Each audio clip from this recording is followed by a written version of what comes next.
There's usually a couple of really troubled individuals who get power by brutalizing other people, by marginalizing, by creating a clique, where that clique's whole business is about who can we exclude, who can we be mean to. And unfortunately, many people try to fit into that clique, but that's not your clique. That's the clique of mean people.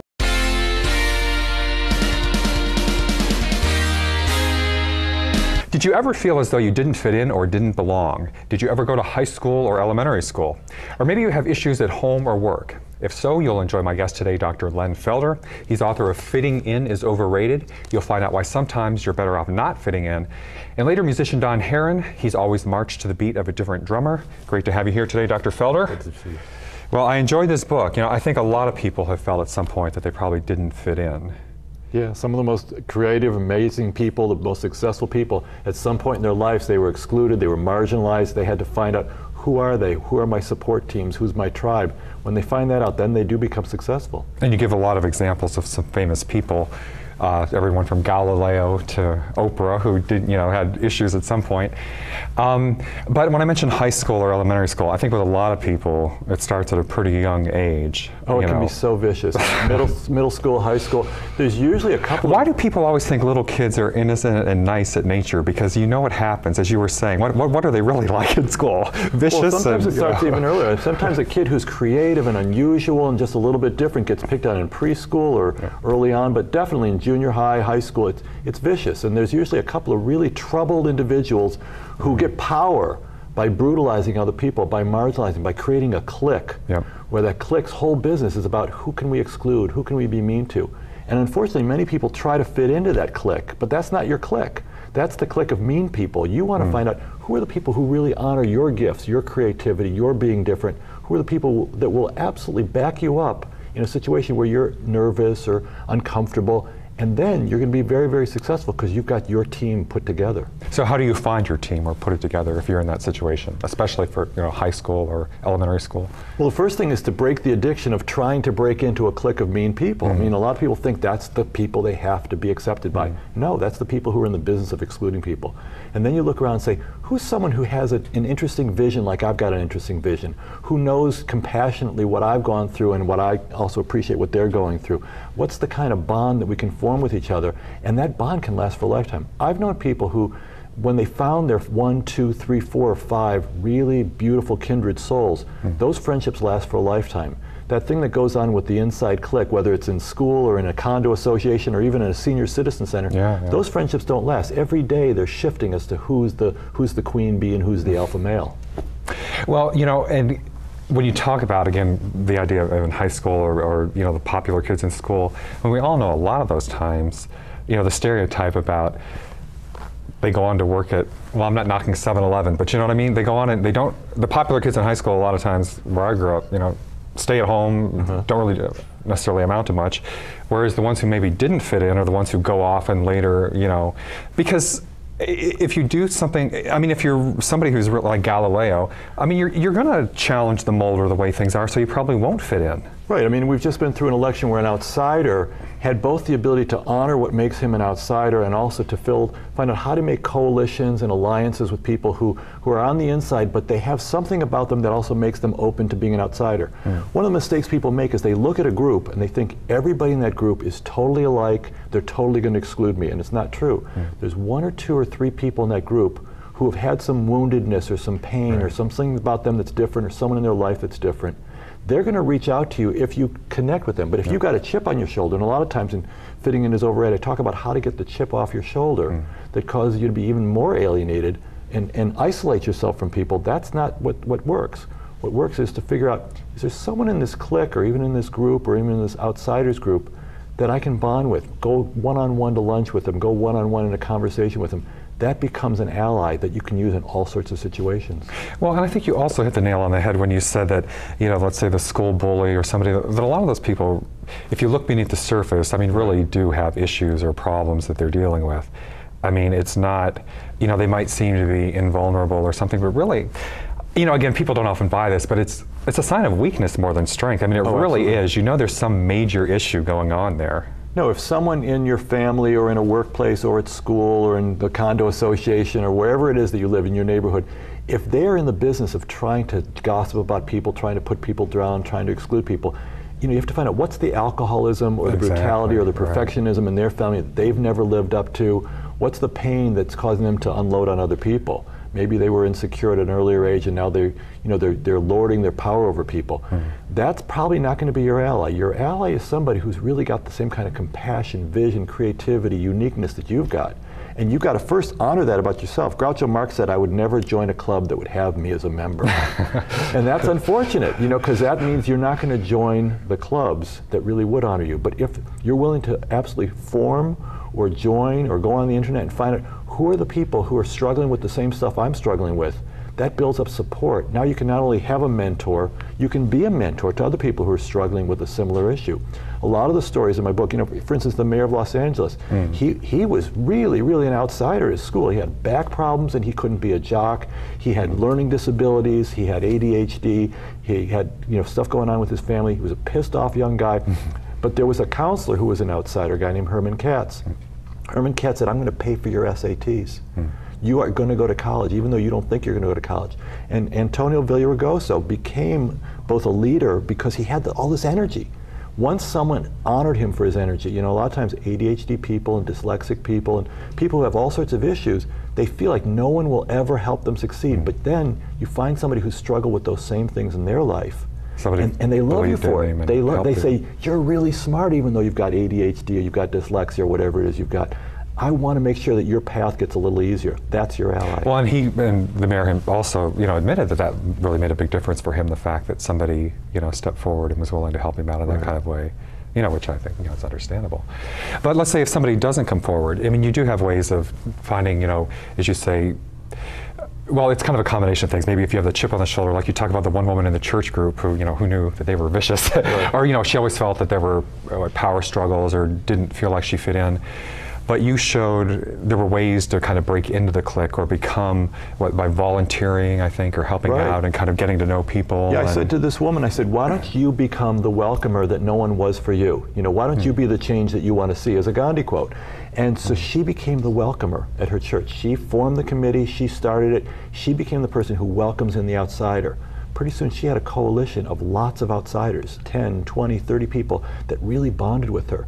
She still couldn't deal with the cliques and the snobs and the powers that be in the church, but she found her tribe at that church and she loved coming because she built her own coalition. Whatever it is, church, temple, organization, mosque, your workplace, when you have those one-on-one connections, they're priceless. That's so different from saying, I can't fit in with the powers that be, and there's no hope for me. Yeah, it really changes your whole mindset, because if you go into it that way, then you won't connect with anybody. Well, you talk about how that it's almost something biological, that you, even if you think that what other people think doesn't matter, you still somehow are kind of affected if you feel like you're not fitting in or you're not liked. So what did you, like I say, at almost a biological level, you think it's almost programmed into people to want to feel as though they fit in? Yeah, if you're gay or lesbian, or if you're sensitive, or you're more creative, or if you see things the way other people don't see them, or if you're rebellious, or if you've got a fieriness about you, that's a biological thing. Now you have to figure out, how do I turn that into a strength? How do I find the people who really appreciate that I see the world differently from the majority? In fact, the majority needs the insights of the outsider. But first, the outsider has to find the inner strength, do the inner work, whether it's with a counselor or a book like this. You do the inner work so that you're not running away from yourself. Then you start to build coalitions. Then you start to use, what are the comeback lines? I have in several of the chapters, what are the comeback lines that cause people to respect you as opposed to make you even more of an outsider?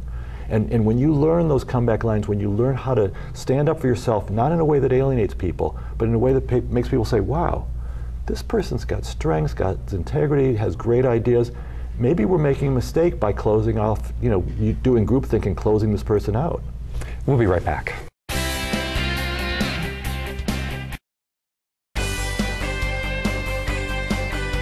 And we are back with Dr. Len Felder, author of Fitting In is Overrated. And you say that, what are some of the biggest mistakes that outsiders make?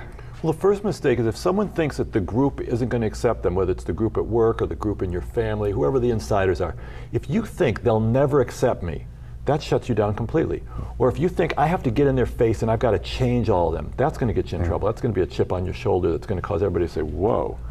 On the other hand, if you say, let me pick apart this group, let me see, are there a couple people in this group who do get who I am, who I can build one-on-one relationships with? Is there someone in this group who has clout and is willing to stand up for me, like at a family dinner? You know, let's say there's a bunch of insiders and they're always teasing you about your weight or when you get married or when you're going to be different from who you are or when your kid's going to be better behaved. You can ask ahead of time, someone who's got clout but who also has sensitivity. Could you click the glass at the next family gathering and say, okay, that's enough torturing Susie about her weight. Let's get back to the real meaning of Thanksgiving. And that person becomes your ally, and they appreciate that they get to be powerful. You're giving them a chance to be of service, to be powerful, to be useful. But you know, don't go up to somebody who hates you, but go up to somebody who appreciates you and is willing to be your bridge to stand up to the group. I like the fact that you seem to have some real practical, realistic ways of handling some of these things. I mean, it wasn't just honestly theory or you know, something that sounds good on paper but probably wouldn't work, but it actually really seemed to be based, you know, the reasonable way to do it. And also even in the work world where you had, I think you had a corporate background yourself, you know, so that you weren't, you know, like the one psychologist who told, you know, when they were upset at the boss, told them to go and just let them know how they really felt or something. Back in the 70s, people would say, tell your boss off. You know, tell them how you really feel, and that gets you fired. And the truth is, there's really specific skills that everybody's got to learn to deal with situations where you're outnumbered, where you're different from the majority. They don't teach you these things in high school or in college or even in graduate school. At some point, you've got to pick up a book or talk to a counselor or have a friend who's got those social skills who says, this is how somebody can break into a group like that. This is how somebody can make sure they get heard and respected, even though the group tends to think differently. You know, even closed-minded groups need to open up sometimes, and they do if they're presented in the right way. Well, and you say, I mean, just to spell it out, we kind of talked around it, but directly, what are the benefits of what you say being positively different? I mean, you know, what's the upside of being marching to the beat of your every family, group, or organization or industry gets stuck after a while. They get stuck in doing things the same way. This is how we do it. We don't do it that way. They need fresh ideas. They need someone who sees it differently. They need someone who understands the grassroots or the consumer or the left out member of the family. So maybe, for instance, in your family, if you're the left out person, and you can form a coalition of other people who are left out, and you can find one ally among the insiders and say, this year, instead of we're always going to be dominated by that one narcissistic family member, this year, why don't we set it up so that we're breaking up into small discussion groups, or we come up with a topic where everybody's on equal footing, or we have somebody who can shut off the alcoholic or narcissistic person at a certain point and say, let's give so-and-so a chance to speak, and that person can get away with that. You might not be able to get away with that line, but someone who can say, let's give so-and-so a chance to speak, and then set a tone of everybody's going to be respectful. Working ahead of time to make a family gathering different requires first admitting, I belong in this family. I'm different, I'm excluded, I'm marginalized, but there are several of us who felt that way. We're going to form our own little interest group here. Well, it's interesting you say, too, that it really, when it comes to the family side of feeling like an outsider, it doesn't really matter who the person is. I mean, sometimes very successful people, you know, feel that they're, you know, still an outsider in their own family. Oh, absolutely. I mean, if you're the first female who's ever been successful in the family and all the older brothers and the cousins are always ganging up against you, that's going to be hard. But find out who among the males and who among the females is willing to back you up, is willing to be your friend, be your ally, open doors for you, stand up for you at discussions where they're saying, you know, what are going to be the ground rules of this next gathering? You know, maybe your needs have to be represented, but you're going to have to do some lobbying ahead of time. A lot of this stuff is political. These are political skills that most sensitive, creative, and artistic people don't pick up automatically. They have other gifts. But the political skills need to be picked up. And people who have these skills do really, really well, even if they're very much an outsider, even if they have some radical or unusual views. The radical or unusual views can be brought into the mainstream, especially when they're carried by a coalition of people who really are treating each other with respect. Well, I liked your comments too. I mean, it's, you know, one thing when you are, let's say, an outsider or a trailblazer, however you prefer to phrase it, maybe even more from the business or the creative side, how do you know, well, as you say, when your idea is viable or not, or when do you know that, let's say maybe in acting or entertainment, you know, more artistic field where it can be really tough to break in, when do you know, just go at it no matter what people say, and when do you give up? That's a great question. That's something a lot of people struggle with in creative fields, especially during a recessionary time. You know, so the first question is, again, the inner work. The inner work is, am I really committed to doing the work to becoming better and better at this craft? If you're not, if for some reason it's not your favorite thing to do, or you're not willing to do the work and improve your craft, that's probably not going to be something where you're going to knock down the doors unless some random, lucky thing happens. But if you're really committed to this, like I had one book that got rejected by 17 publishers, but I really loved this book and I knew it was going to help a lot of people. So the first 17 rejections didn't count. The 18th was a big yes. And really, from a rational, practical point of view, you probably should have given up after what, the first dozen? Something like that. And sometimes but you can't. But I kept refining it, I kept making it better, I kept improving the pitch, I kept trying to learn more about what is it that's not working, what is it that I'm communicating that people aren't getting on the short communication, on the elevator speech. We only have 30 seconds to pitch it. And the pitch got better, and the first chapter got better, and the hook got better. It was still the same book, but on the 18th round, and so I urge creative people, if you're willing to do the inner work and commit to improving your craft, that's one thing. The second thing is, have you been isolated or have you found your allies yet? Maybe you've got some agent or some manager who's lazy, who doesn't understand what makes your gift remarkable. And you might need to find somebody who really loves your gift, who loves your essence, who loves your soul, and is willing to fight and take a risk. And then they'll be trying to find the next you. And I always think I think it was William James who gave the stages of a theory and said something like, the beginning everybody tells you you're crazy, and then finally, when it gradually takes hold, and then later you'll hear though that it was common sense and everybody knew it, or that there's that transition from being crazy to the fact that, or they say in the entertainment world that people will tell you, oh, you never make it. Then as soon as you hit it big, everybody say they'll always knew you were going to be a success, and they take credit for your success. Oh, exactly. But the key is I'm deciding whether to quit or whether to persist. And I'm very practical here. I talk about why people need a day job and why they need something that keeps the cash flow going while you're taking these risks and dealing with whatever resistance or hesitation you're dealing with. I don't urge people to have the self-righteousness to say, well, I'm too good. I'm too good for that. I don't need that. That wasn't my plan. It wasn't my plan either. When I was in college, I happened to be fortunate to have had a mentor who was a Pulitzer Prize-winning playwright who said that his job at American Airlines is what made him be able to write on the subjects that really were meaningful to him. And I thought, well, I'm never going to do that. Well, thank you very much, Dr. Leonard Felder. The book is Fitting In is Overrated. We'll be right back.